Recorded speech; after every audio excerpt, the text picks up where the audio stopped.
Welcome to Martini Time. It's been a great day. It's rained today. It rained this morning. It's raining now.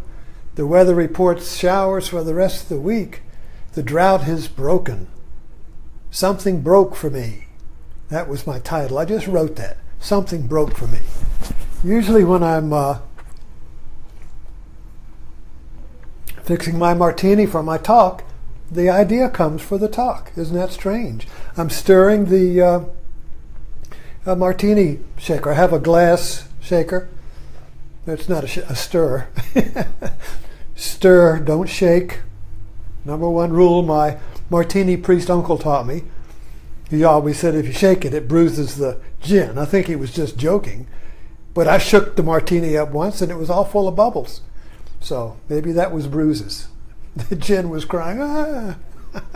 So anyway, usually when I'm mixing my martini, like the priest preparing the Eucharist, with his back, like in the old Roman Catholic Church, with his back turned to the audience.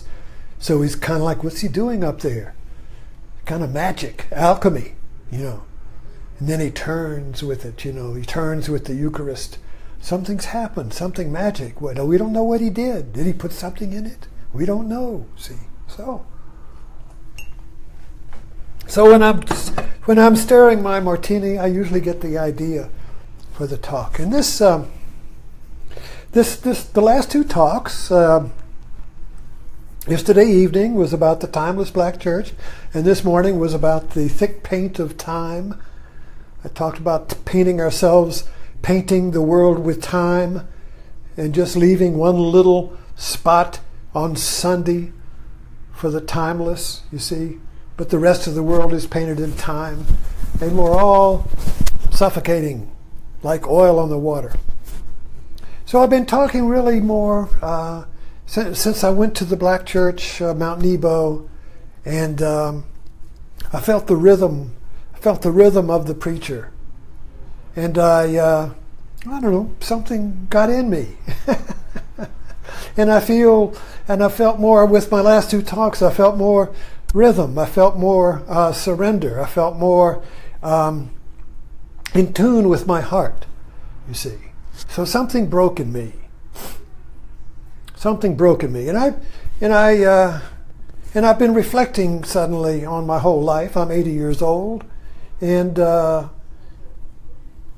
go, why am I here? What is the impulse? What is it that compels me? Is it a divine compulsion? It's a compulsion. I don't have to do this. I'm not getting paid, you see, but it's a compulsion. What brings me here? It's not a desire for pleasure. It's not a desire for pain. It's not a desire for fame or money. What's the compulsion? Something broke in me, you see. This goes back, I'll share you with, I don't usually share my experiences because I don't like tooting my own horn. And, it's my experience. It's not your experience. Yet at the same time, there's something universal in it. There's something universal in all of our experience, our human experience. Something universal, something we all share. So if I can tap into that, you see, then we're speaking one-on-one together. We're speaking from the inside. You and I together on the inside, looking out on the world, you see. Instead of you looking at me looking at you as an it, you see.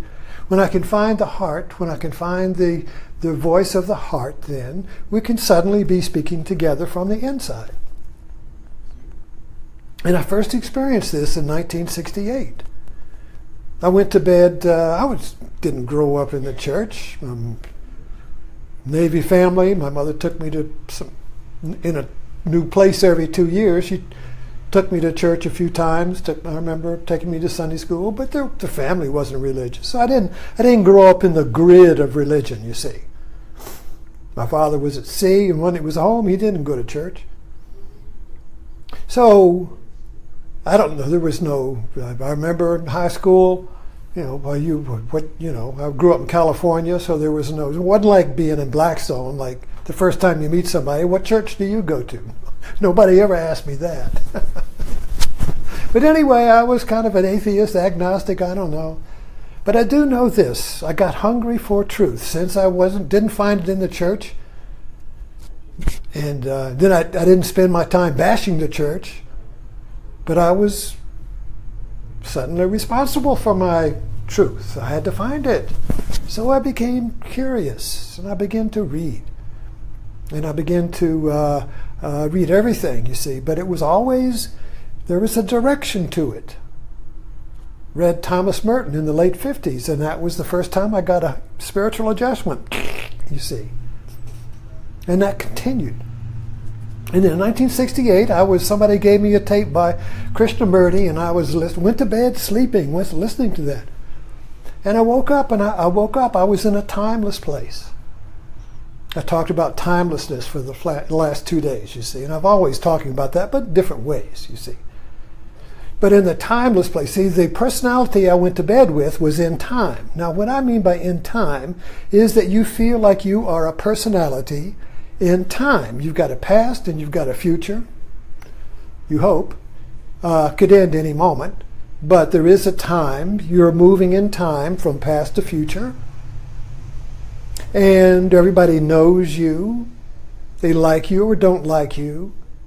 You fit into a culture. You fit into a language. You fit into a grid. You fit into a matrix. And it's flat, you see, like this, you see. And it's kind of like it holds you in place. We all feel that, you know. You leave home and you find your identity and you find your uniqueness, and you go back home and you go back into the old grid. It's waiting for you, and you go... And you go back and you don't feel at home. You don't feel at home because you can't go back at home. You used to be that, but now you're not. But you can feel the power, the inertia of the karma, of the grid, you know. Or you go back to your hometown. And you've changed, but other people have. Of course, they feel they've changed, you know. But I mean, from your point of view, everybody's changed. Everybody stayed the same and you're changed. That doesn't mean they haven't changed. It just means that's the feeling. You can feel the grid that way. You can feel the matrix, this gravity that wants to pull you back. And in a relationship, in marriage or in relationship, the relationship becomes a grid that kind of like holds you in place. And if you may be changing and your partner doesn't recognize it because the grid there, the lock, you see, of time, the lock of time. Time is a lockdown. It locks down everything in place, you see. So if you ever fall through the grid, if you fall through the ice, if you fall into a hole, into a sinkhole, and there are moments when we do, and we pop back up and say, wow, what was that? We pop back to the grid, where we can know everything, you see. Because when we fall into the hole of timelessness, there's no reference. There's no reference to time. There's no reference to past. There's no reference to future. It's just now. And you're kind of like Mr. Bean when he drops into his programs. You know, he's kind of like boop, boop, and then he just runs around, you see. So when you drop through this hole, it's always temporary, momentary. Just one moment in there will transform your life, you see, if you drop through the grid. Well, in 1968, I woke up. I had dropped through the grid, and I woke up, and I was not the personality I was when I went to sleep. But there was a new orientation. There was a new reference, you see. Because in the grid, our reference is to time, past, future. Who I am as a personality in history. My reference is history.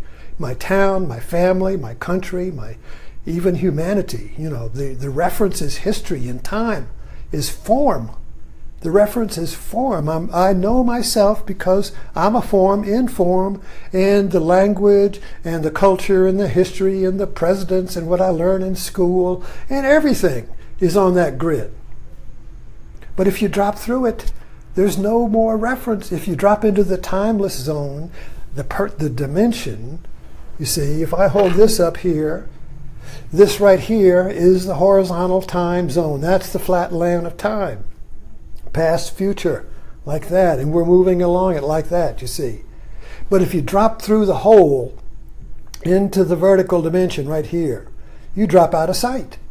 You drop off the grid. It's like in the 60s, the refrain was tune in, turn on, drop out. Well, that was you can't do that as a group. But when it happens to you as an individual, it's a transformative moment, or a few moments, or day, or whatever. Because what happens when you drop through the hole, I always bring everything down to everyday mind, in the sense that all these ideas and principles and truths, if you can't apply it to and understand this in your everyday mind, it's not very useful, you see. So these moments happen spontaneously, and you can't make them happen, because what you make happen is in time. Everything you desire or fear is in time. All willpower is all in time. Intention is all in time, the flat world. And we're conditioned to believe, when we're born into this Western civilization, that is reality. That's the only reality, this flat land. T.S. Eliot called it the wasteland. We're all hollowed out. Mad Men was about this. Mad Men was about the hollow man. He was an image man. He was hiding his true nature. He had an image, you see. The flat land, the image, you see. So something broke in me when I fell into that hole in 1968. I woke up and I was in a timeless place.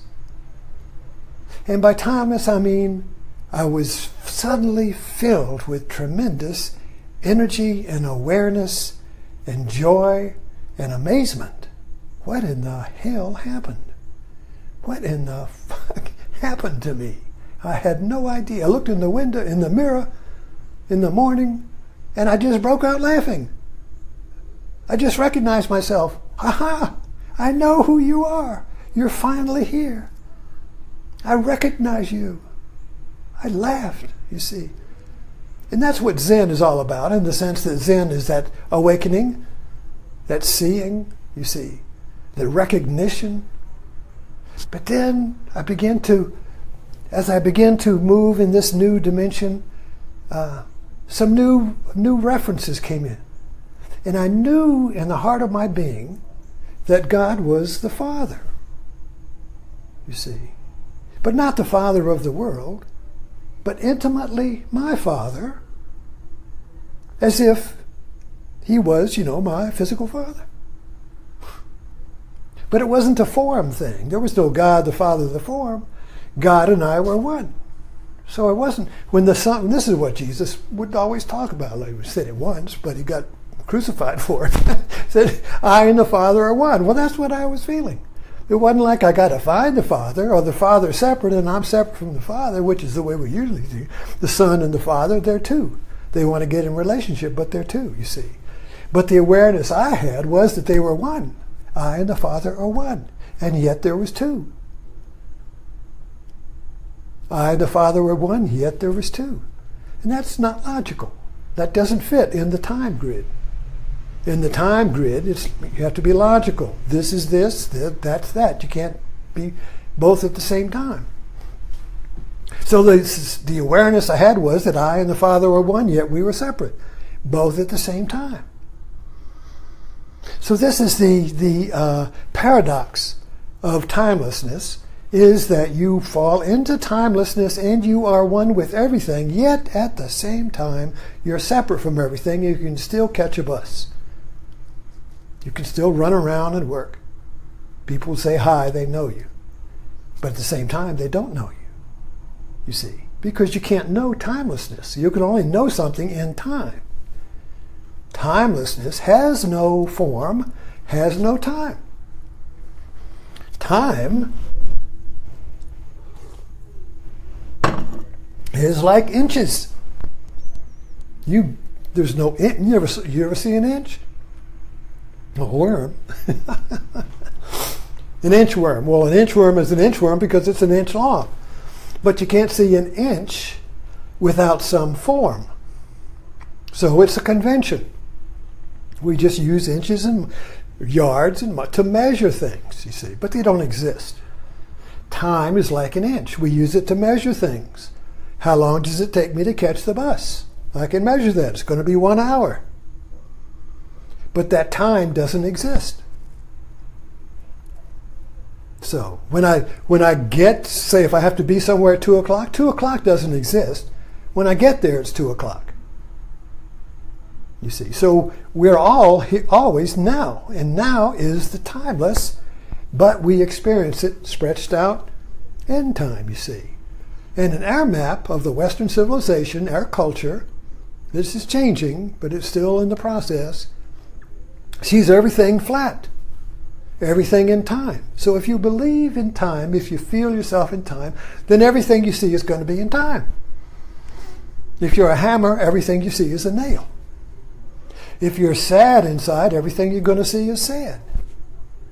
You see, so this time is a operating system of our conscious mind. There's nothing wrong with it. But there's deep, deep problems if it's the only reality. If everything is ironed out, you see, with a nice big flat iron. So, oh, there's a wrinkle over there. Let's get that out. You see. So life becomes like a waterbed. You know, oh, there's a bubble, push on it. And you push on it there and the bubble comes up there. So we're just running around pushing on bubbles, trying to get it perfectly flat.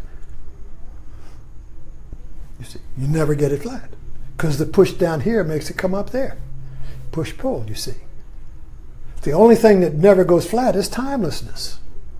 So I remember going back to 1968 and I picked up Walt Whitman. And I read Walt Whitman, the Song of Myself, as if I were Walt Whitman writing it as he was writing it. My voice and Walt Whitman's voice was one voice. I remember, this is always stuck in my mind, it was the description of the Aborigines in Australia by English people, and they had an Aborigine tracker. And he was following some animal over flat rock. And they said, how do you follow the animal over flat rock? There's no tracks. And he looked at him with kind of a surprise. And he said, well, I just go into dream time. And I just walk with the animal as he's walking it. I just walk with the animal as he is walking it. So in timelessness, all time is compressed. There's no time. Past and future, everything is now. You see. So I picked up the Bible and I began to read the words of Jesus. And I was reading the words of Jesus as he spoke them. In the same way, I was reading Walt Whitman as he was speaking them. My voice and his voice were one voice. I was reading his voice and my voice was one voice. There was no separation. I wasn't reading Jesus. I was reading as Jesus. I was reading as Walt Whitman. Whatever I picked up and read, I was reading as that. A friend came over and he was playing the guitar. A little hippie kid came in. A lot of hippies running around then. I was teaching English. And he began to play his music, and I was the music. And when I went to school to teach that day, I walked into the school, and the whole hall was filled with glowing eyes. Consciousness. Everybody was alive. Consciousness, you see. And I began to teach down in the front spontaneously. And I guess I was cloning Krishnamurti. I don't know. But I was just pouring it out. And half the class came down and sat right in front, taking notes. Oh, God, yes. And the other half was sitting in the back. Hey, what the hell's going on here? You know, right there. There was the divide right there. That was the divide in our nation, the time and the timeless. The time and the timeless. Those who cling to time and those who want to jump into the timeless. There was the divide. So anyway, I knew I couldn't teach in an institution, so I had to leave, you see. So anyway, that began my journey. The timelessness went away, and I was left with the longing to make it return. And I was also yearning with the longing to find a way to speak from that timeless place. Because the compulsion is to share it. The compulsion is to share this place, you see. Talk about, the Bible's the good news. Well, that's the good news. I'm not sharing the Bible. You see, I'm sharing the good news of timelessness. So there's really no reference to it, you see. So that's why I wouldn't make a good minister, because I don't reference everything to the Bible. You see, in the Christian, in the ministerial, or in the biblical world, I know on Facebook when you talk to people, you haven't, this experience, that, all they do is reference to the Bible. They make the experience fit the Bible. And they find a quote in the scripture that gives meaning to the event. I'm just the opposite. I'll have an experience, and then I'll find something that reflects it. It could be in Buddhism, Christianity, could be in my toilet. You see, the whole world is my playground, you see. Because the timelessness, when it's awake, is here, you see. And then to communicate it, you have to use some form, words. So what do you use? Well, you use the whole world. That's why I playfully say I'm a Martini priest. So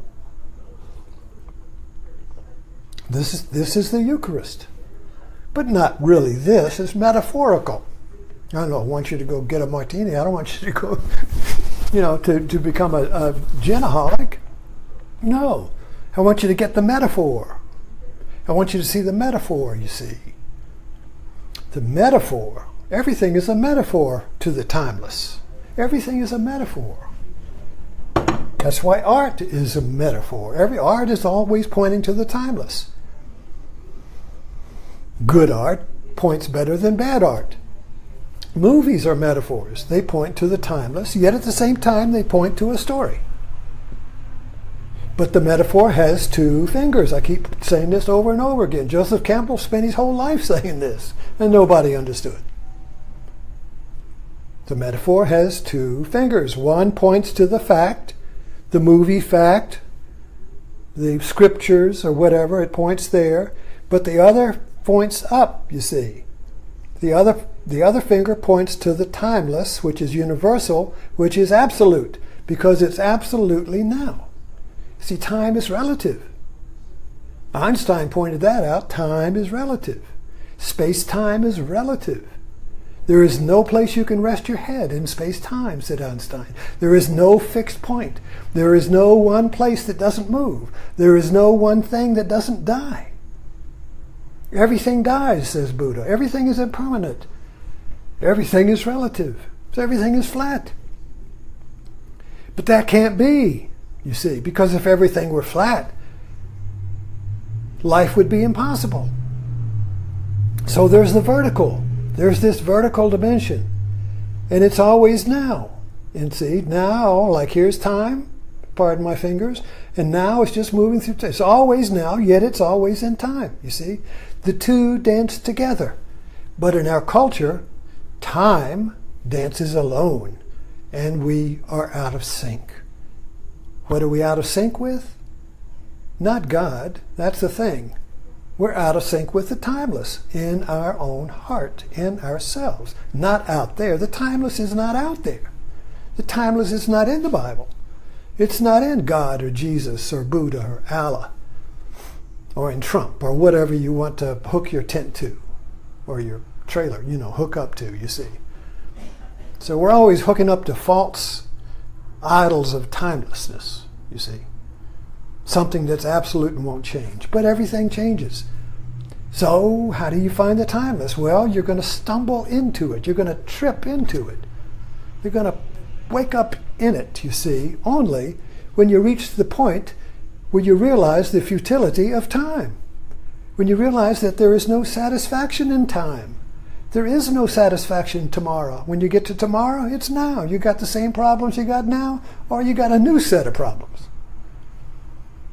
Go buy a new house. Oh, great. I'll be fine. I'll be in heaven then. You got a whole new bunch of problems. Notice that. Every time we get somewhere, we think, oh, I finally arrived. We're still in the same place. We still got more problems. And we throw them out and chase them, you see. So when we realize the futility of living in the horizontal, we become ready for a surprise. We become ready to be surprised. We become ready for something to break, you see. Something's going to break. Is it the ice of time under my feet? We're afraid of that because if you drop through that ice of time, you feel like you're going to dry. I will have no reference. I won't know my mothers and my fathers and all of that, you see. But you'd still do. But at the same time, you've dropped out of time. So you're in time and out of time at the same time. And we think if we drop out of time, we'll be out of time. Well, that's the definition of death. When you die, you're out of time. But the timelessness is deathless. That's what the Buddha said. That's what Jesus said. The timelessness, the kingdom of heaven is deathless. And deathless is fearless. And fearless is spontaneously and creative and joyous. That's the whole point of freedom. It's liberation from time. I'm out of jail. I'm out of prison. Something broke in me. Thank God Almighty, something broke in me. So, thank you for dropping in. And I'll see you in the morning.